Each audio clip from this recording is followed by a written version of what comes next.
Hello, and welcome to Find Your Voice, where we interview thought leaders from our community at Podcast Guesting Pro. I'm Cassie Welford, and today I have the pleasure of speaking with Leanne Sheargold, who is an intuitive trauma healer and quantum healing practitioner who supports people recovering from childhood abuse, domestic abuse, complex trauma, and life-shattering health events. Leanne's belief is that trauma does not need to be a person's identity, and that deep healing often requires integrating mental health care with energetic and ancestral healing practices. Leanne, welcome to the show. Thank you. I'm excited to be here. Thank you. We're really looking forward to finding out more about you and your journey and the work that you do. So to start, could you walk us through the moment that your own life changed after you had a stroke at the age of 28? And how did that help to change your approach to healing? Yeah, thank you. So I was 28 and I had 3 sons under the age of 5. And I was always in good health. I never had a headache or anything like that. And then I remember the particular night before, it's where I did have a headache. And it was really weird for me because I've never had one. And even my husband was like, wow, that's really strange for you to have a headache. And I just took a Panadol and I had to go off. I had a meeting for the school that I had to go to. And I woke up fine the next morning. And then it was close to school finishes at 3:00 in Australia. So I was getting in my car to drive to pick up my oldest son from school. And I thought I'd just duck into the shop to get some milk and bread. And when I was in there, I just had this funny feeling. It was like all this dizziness. And I remember holding onto the shelf, like to keep myself upright rather than falling over. And I just felt really strange, but I didn't really know what was going on. And then the panic set in that James, my son, was at the bus stop and he was in kindergarten. And yeah, for me to actually get there. So I went out, I got in my car. And then when I started to drive, or I went to drive, I noticed that I couldn't see anything out of my right eye. I could only see out of my left eye. So I still tried to drive because I was more worried about James than my own well-being. But because I couldn't see, I just basically moved the car forward and I just went straight into another car park. And then I went back into the shopping centre to the information desk. And the ladies that were there, I just sort of said, again, I didn't worry about me. I just started crying and I said, oh, my son's at the bus stop and I can't see out of my eye. And it was like all hell broke loose. They're like, what? What do you mean you can't see? And then brought a wheelchair and took me round. There was a doctor's there. And because I remember feeling, because I couldn't see out of my right eye, and they kept telling me to sit back in the wheelchair. And but I couldn't feel the back of the wheelchair. So all of my right side was numb. I couldn't feel a thing. And apparently when they were talking to me, they were always standing on the right side, and I didn't like because I couldn't see them. So I asked them if they could then move to the other side so I could see them. And when I got to the doctors, they just rang an ambulance straight away. And I remember giving them my husband's work number. So before mobiles were around, and they rang him. And and then I heard my husband has a V8 car, but it's a crazy shopping centre. I heard his car arrive, and I said that to the lady, and she's like, no, that's not possible. And I'm like, I'm telling you, I heard him. And then he comes running in through the doors. So I think they thought, oh, she must have heard it. So that really changed my life. I went from being like 28 to being more like I was in my 90s. I couldn't dress myself. I couldn't shower. I couldn't brush my hair. It was impossible to dress myself. I was in hospital for 2 weeks. And because my house had a few steps, they wouldn't let me go home until I could go up and down some steps, like stable in my walking. So once I could do that, they then let me go home, and then I had physiotherapy come out and speech come out to the house. But I remember my mum came and stayed at my house because the boys are all tiny. And I know after about 2 weeks, she had said to me that she's got to go back home and that Glenn's mum was going to come and stay and look after me. And at that time, I still couldn't dress myself. And I just said to my mum, can we just practice me getting my undies on? I need to be able to get my undies on myself. There's no way I want my mother-in-law helping me do that. And so I got them on, but they're all twisted and not in the right places. But anyway, I survived. So yeah, that was a really difficult time because it was, Wow. I needed a lot of care and support. So I really felt like my husband had 4 kids, really, because he was Mm. working and then having to do everything. And it was, yeah, it took about 12 months to fully get to be able to be back. Like, I think physically I recovered, probably within a couple of months, but mentally and emotionally, I was Mm. really, really depressed. I was suicidal. I just wasn't in a good state at all. And in Australia, at that age I was 28, the only option was for me to go home or to go into like a nursing home to get rehabilitation, and my Wow. husband wouldn't let that happen, so I went home. But yeah, it took a lot. I was just so depressed.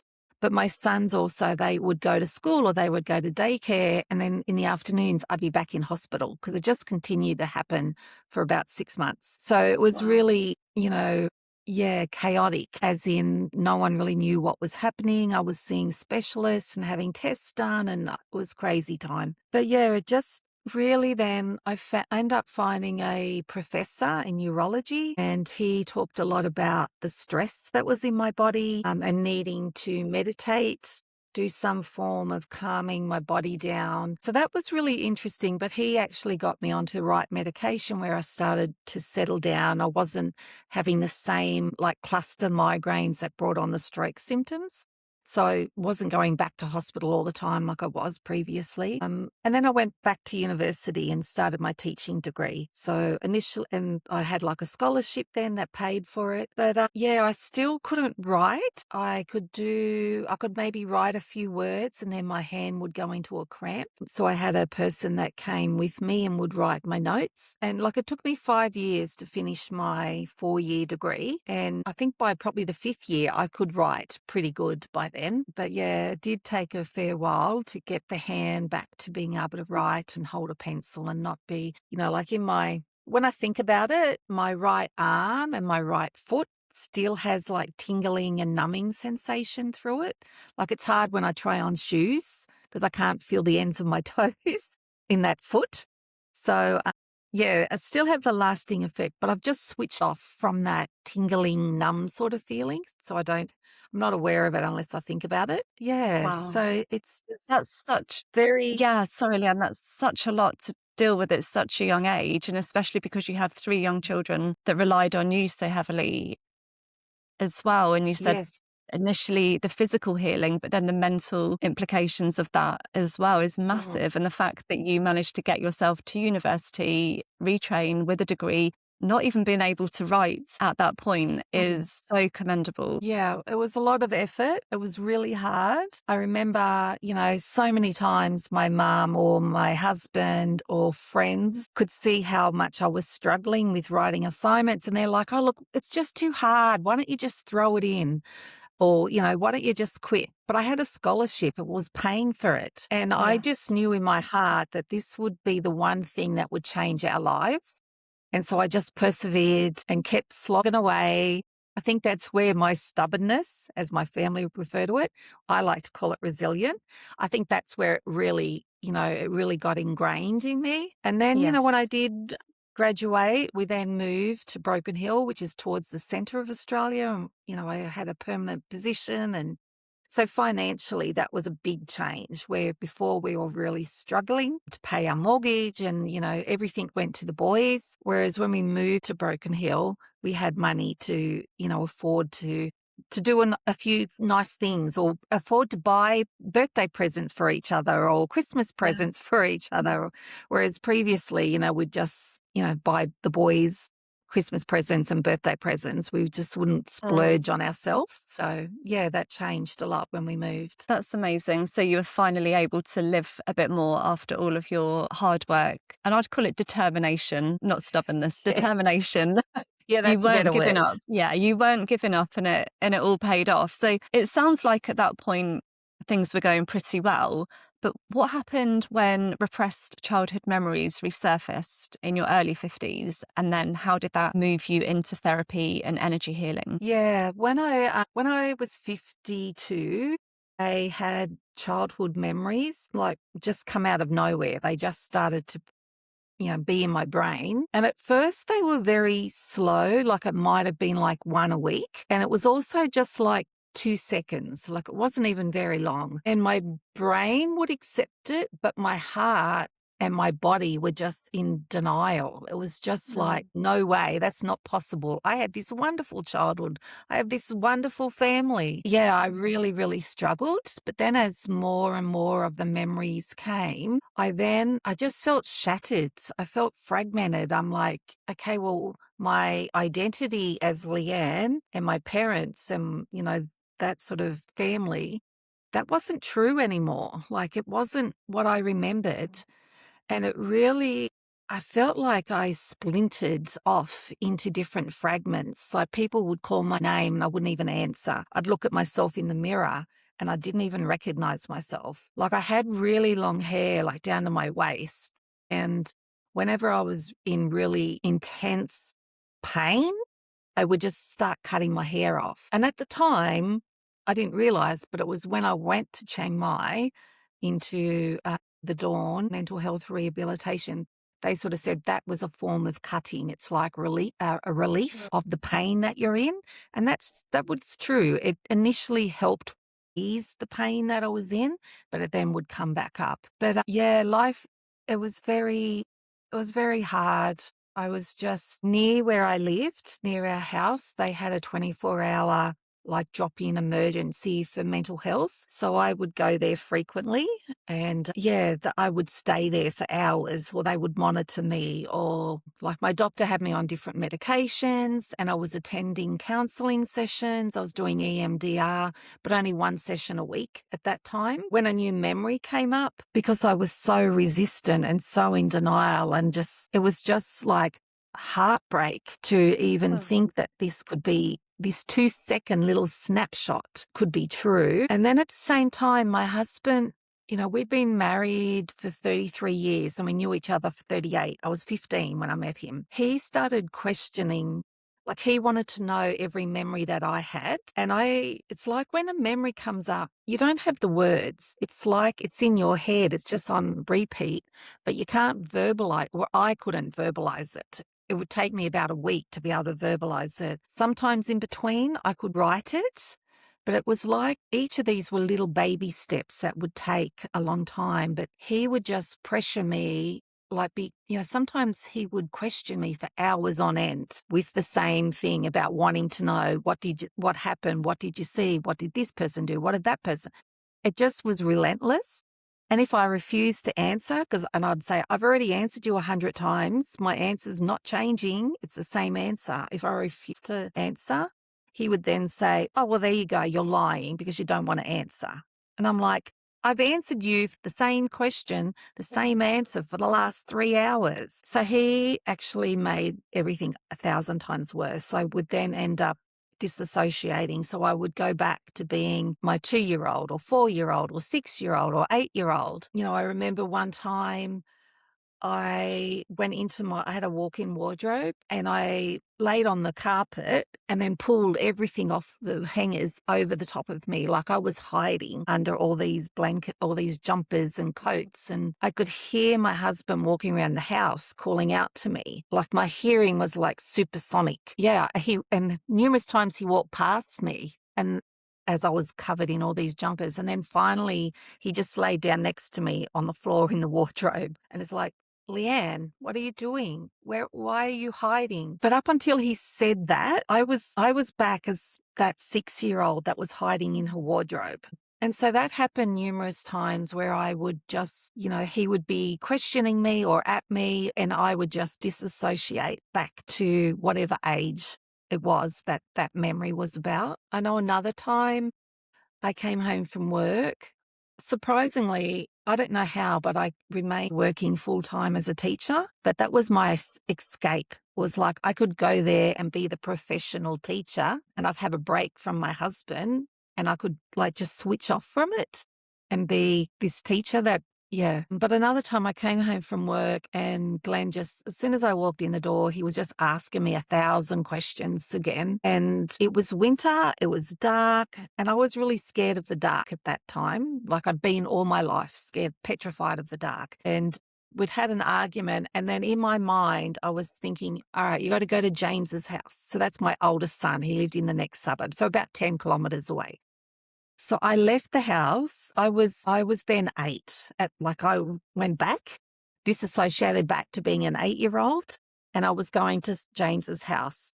And my 8-year-old stayed fully, whereas previously my adult self could come back in and would take over. Whereas this time she was just determined. She just kept saying, got to go to James's house. You'll be safe at James's house. You'll be safe. Just keep walking. So it was winter. I was in shorts and a t-shirt, no shoes, walking to my son's house. And it was probably about 3 kilometres. And then there was a bridge. A railway line was underneath, and it was dark. There was no lights on the bridge. And that's when she stopped. She was too scared to cross the bridge because there was no lights. And that's when my adult self, my 52-year-old self, came back in. And I'm like, Leanne, what are you doing? If you want to go to James's, you could have got your car keys. But my 8-year-old is like, but I can't drive. And I'm like, well, I'm 52 and I can drive. But I end up turning around, walked back to my house. Yeah. And I just, I end up just going to bed. But the disassociation was it was happening frequently, but it was when I was really pushed by, I was already in a bad state from my memories. And then when Glenn, my husband at the time, was at me to want to know what was going on or who said what or what did you do, it just seemed to push me over the edge where I'd disassociate to that child. So that was really pretty scary, and I hated the feeling of that. This one, the one walking in the night where she was fully in control and she was 8, that was really, really petrifying. And I think that just made my suicide worse, my suicidal thoughts worse. Yeah, because I was just hating my life. I was hating myself. I hated myself so much, and I had no reason to be alive. Well, that's what I was telling myself. So, yeah, basically, whenever I was home, someone was with me, like my sons were with me or my husband was with me, So it was very, very frightening. Leanne, thank you for sharing so vulnerably with us. I didn't want to interrupt at all, but I appreciate that, you've shared some very personal parts of your life, but thank you for sharing that so openly. And the disassociation that you experienced does sound incredibly scary. And I understand then that you took the route to get help in a different country. Could you share a bit more about that and the healing journey that you went on in the new country? Yeah, for sure. So I decided I had left my husband 3 times and 2 times, and then I'd gone back. Whereas the 3rd time I went to my son who lives near me, thinking I could stay in their house, but they had gone to a wedding, and James rang me and said, no, we're coming home now, and we've got all the kids, and it's going to be crazy. But in the meantime, my youngest son, who lived in Broken Hill, rang me and said, Mum, I've booked your flight, get to the airport. And I had no idea because I was just a mess. I had no idea how to get to the airport. And so he's like, I've rang you a taxi. Go out the front and get in the taxi. It'll take you to the airport. And I went to the airport, and then eventually I got on the plane and I arrived at Josh's house. And while I was there, I felt safe there, but then that allowed my memories. It was more detailed and more graphic, and I wasn't showering. I wasn't eating. I was petrified to sleep because if I went to sleep, I was scared of a new memory coming. So I didn't want to sleep. So it'd be like 3 and 4 in the morning and I was still awake. And Josh was very respectful, but at the time in the mornings, he'd say, Mum, you didn't go to, your light was still on at 3 and 4 in the morning. So all my sons were very concerned and had noticed that I was getting worse and not better. So we had a family intervention. I think they thought I'd resist, but they're like, Mum, you're getting worse. We really think you need to go somewhere and get a lot more therapy and intense treatment. And I just agreed straight away because I knew that this wasn't good, that I wasn't coping with all the more graphic details. And so I had a look around in Australia, and they were just so expensive. And it was like you'd go somewhere for 7 days and then go home and be an outpatient. And because I was living with my son, I'm like, well, that's not going to really work because they were having a new baby. And then rather when I was researching, Chiang Mai, the dawn at Chiang Mai came up. And yeah, I had a look at that and I rang and spoke with the people. And, the very first phone call, it was like a lifeline. They were just so supportive. And then, when they're asking you questions and it's like reliving all the trauma again, but then they would ring in about an hour's time, they would ring and speak with me to check how I was. And then they'd speak to my son to make sure what I was saying, how I was, that he was agreeing. Yeah. So there was that really entrenched care for, there. And it was like I was important to them and my well-being was important to them. So I had to get money out of my superannuation to go.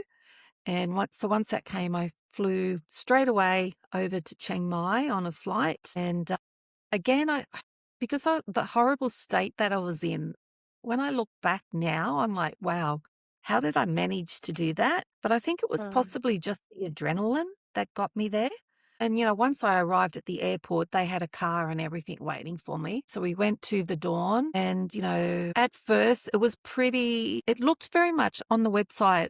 It looks like a resort. There's a swimming pool and there's yoga and there's all these things. And, my son's even said to me before I went, now, Mum, you're not going there for a holiday. You don't get to lay by the pool and, have a cocktail or two. I mean, there's no alcohol there, but they're like, it's not a party.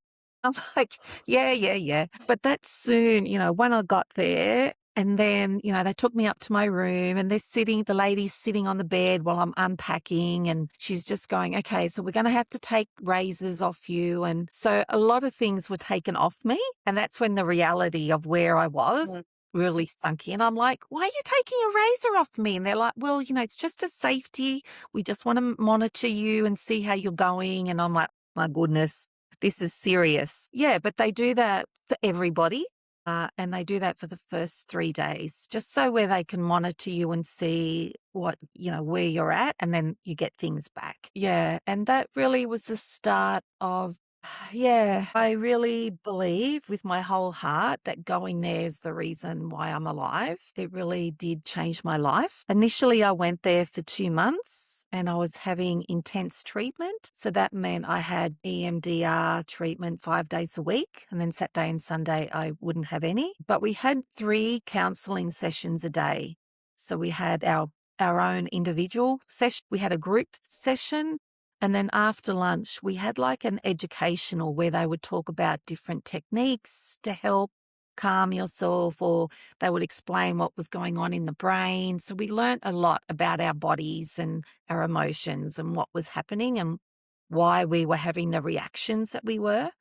So it was also being there with other people, like half of us with mental health, the other half was alcohol. So when we broke into groups, the mental health people would be together and the alcohol people would be together. But it was finally I could speak how I honestly was, and the other people got it. They understood what I was saying. And I didn't have to explain it. I could just say it, the bare honesty and be vulnerable, trusting that it was never going to be thrown back in my face or never going to be used against me as a weapon. So that was the best feeling ever, like just to know that these people understood me. Yeah, like And you we found all a understood each community. other. Yeah, Yeah, you found a community as well as healing. You yeah, felt really yeah, that seen, heard, and understood, truly understood. Yeah, that's right. It was Mm. really, really good. It was very, very supportive. So like I said, I initially went there for 2 months, but at the end of the 2 months, I still wasn't really, I still, like I'd worked on all my trauma from my childhood, but Glenn and I was still not very confident as a person. So I ended up staying an extra month, but that extra month was where I would have, like I lived there and I slept there and I'd go to the group therapy in the morning and then they would drive me into the city and then I'd just spend the day doing whatever I wanted to do. So I'd go to different temples or I'd go to different touristy things or I'd meet up with other people and then they would pick me up in the afternoon. So it was like they slowly reintroduced me into society But at the same time, Yeah. like you had to, each night I had to write out what I planned on doing, and I had to make sure they would ask me, because I would leave and I'd have like 5 different mobile numbers of people there to Oh, ring if I needed help or I needed support. So they really set you up in a good place to go back out. And then at the end of the 3 months, I just didn't want to go back to Australia. I didn't want to go back to my husband. I didn't know. That was just like, I was too scared to do all of that. So I decided, when I was speaking with my therapist, he was like, well, why don't you just maybe consider staying in Chiang Mai? And he said, that way then we're here. If something happens, just ring us. You can talk to us. We can come and see you, or, that sort of thing. So actually the owner, the lady that ran the centre, is Australian. And I had her number as well. So I would catch up with her when I was out in Chiang Mai. But even that felt comforting to know that they were close by if I needed help. And so when I lived in Chiang Mai in total 8 months, but I was by myself for about 5 months, and I really found my confidence there. I started doing women's circles. I started doing meditation. I started doing healings. That was really where I connected back to the healings that I do and the quantum healings. That's where that was birthed, and like the womb healings. I was working on healing myself, but then also feeling so much change, wanting to know, okay, this actually works, this energy healing that I'm doing on myself. yeah. And so I really then started offering that to women, and they would come to my unit and have healing sessions or womb healing, and come to meditations and the women's circles, and then we'd all go to lunch. So it was a fabulous time being, it was really, really hard.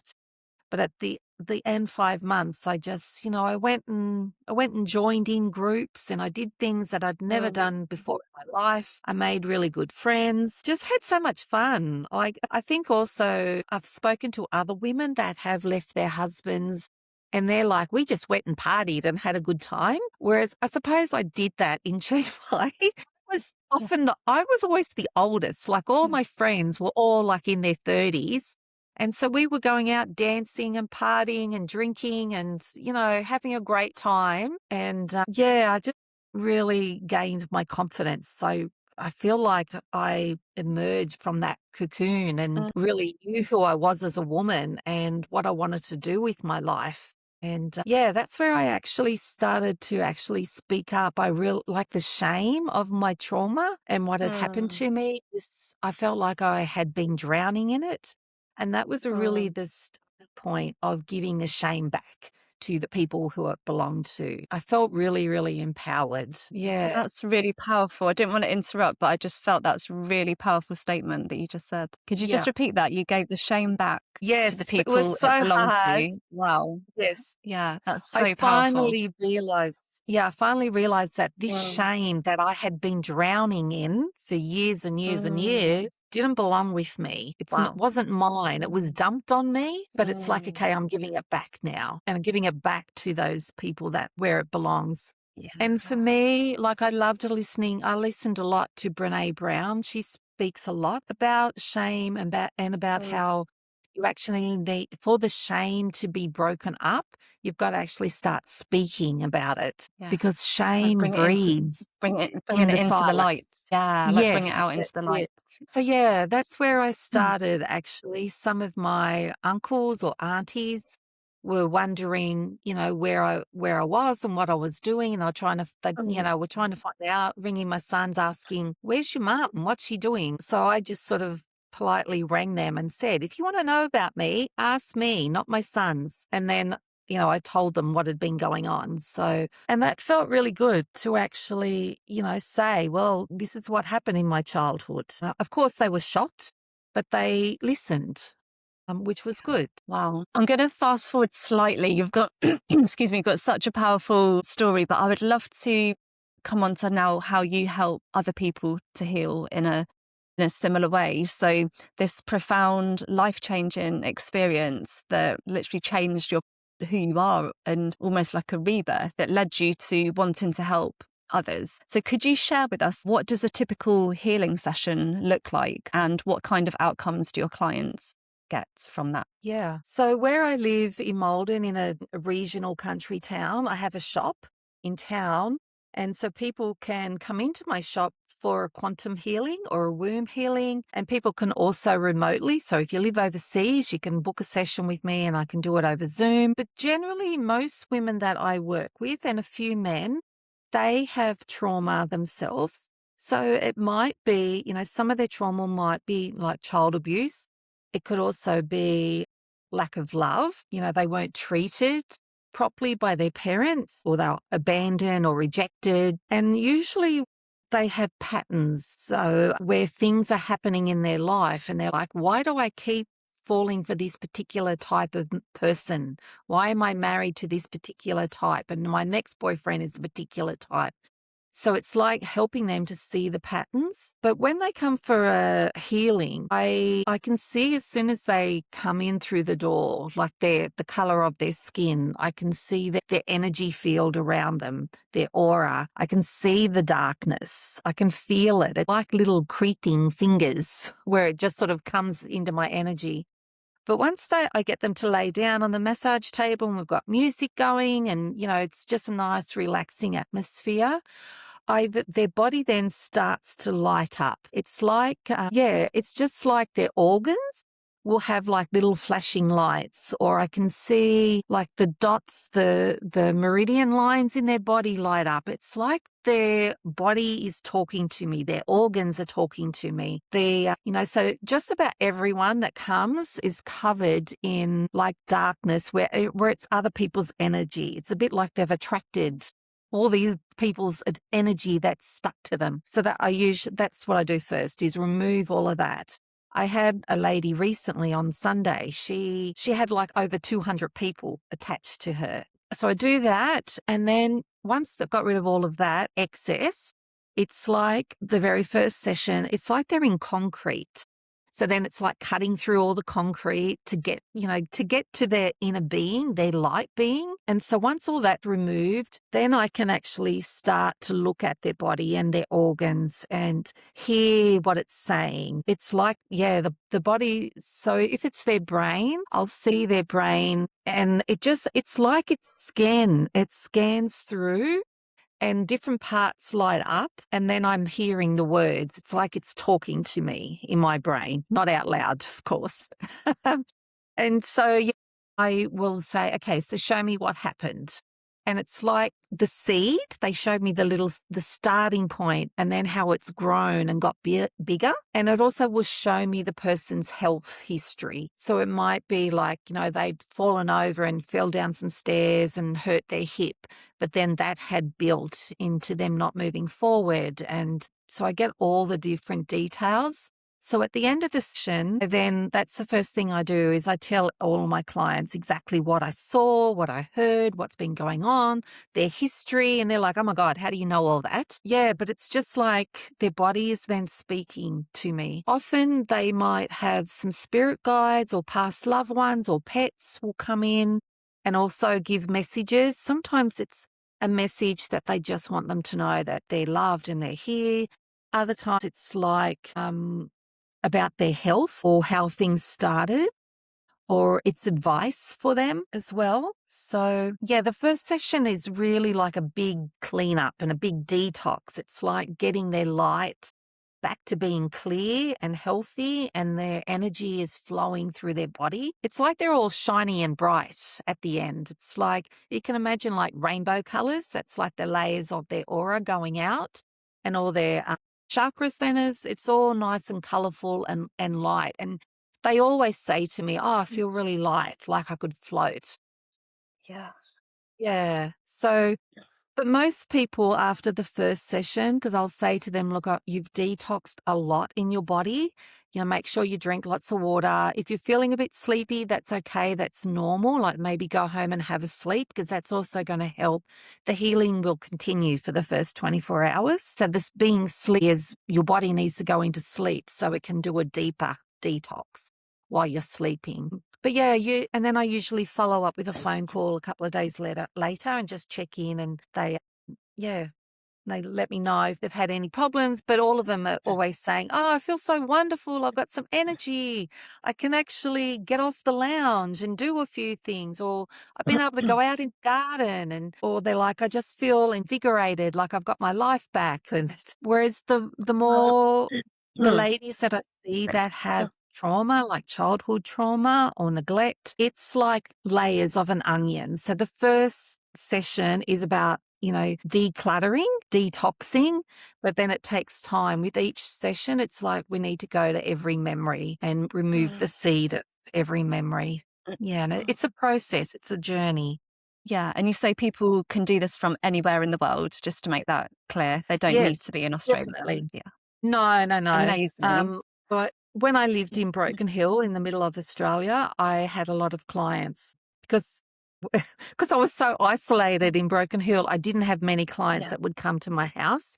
I did lots, in the UK, in America, in Canada, in Germany. So all of my clients were all overseas. So yeah, I'm very used to working remotely, and Yeah, that's yeah, it's incredible. I love that you can help anyone in the world, and the transformations sound life-changing from how they come in at the beginning in concrete and then go out at the end as light as a rainbow. It sounds like a beautiful process, Leanne, and I love that you have taken your own darkness to transform into light, and now you help others to do the same. I cannot finish without asking about your upcoming book. So congratulations on almost becoming a published author. Please share with us the title of your book and what is the main lesson that you want to share with your readers when it's published. Yeah, I'm so excited for my book. It's getting Yeah. published at the moment, so it's very exciting. So my book is called A Spiritual Map to the Universe, Teaching Meditations, Rituals. Yes. Hang on, no, I've mucked something up there. So what is it called? Yes, A Spiritual Map to the Universe, Teaching Meditations, Rituals, and Language. So it's Amazing. Yes, it's all about my life, all the lessons I've had throughout my life, but then it's also about my spiritual journeys. So the book also, it has parts. So at the end of each chapter, so for example, when I'm talking about me communicating with my fairies, it's then got at the end of that chapter, it's got how you can actually connect to Oh, fairies, what activities you can do, and it's got meditations and it's got rituals. And then there's also a spiritual glossary so that people actually have the correct definition of words. Because one thing I have noticed in the spiritual world is often the one word will be used to mean 10 different things, which is very confusing when you're first starting to awaken and learn things.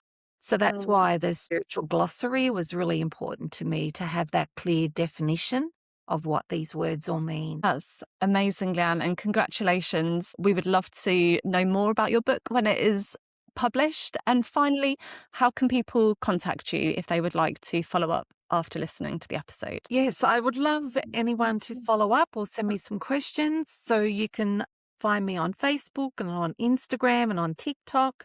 So Leanne Sheargold, or my business is called Pure Gold Holistic and Wellbeing. And both of those are on Facebook and Instagram. So yeah, I'd love to hear any comments from people, or even if you've just got questions or you want to know a little bit more about the different types of healing that I do or where to get my book, just send me a question and I'd love to answer it and hear from all of you. Leanne, thank you so much for sharing your really powerful story. We can't wait to continue working with you and seeing the publication of your book. And we would just like to wish you all the best for your continued success. And thank you for joining us today. Thank you so much. I've loved speaking with you. Thank I look you. forward to us working together. I just feel like it's my time now. Time to shine. Absolutely. What a fantastic way to end. Time to shine. Thank you, Leanne. And thank you for listening. Thank you.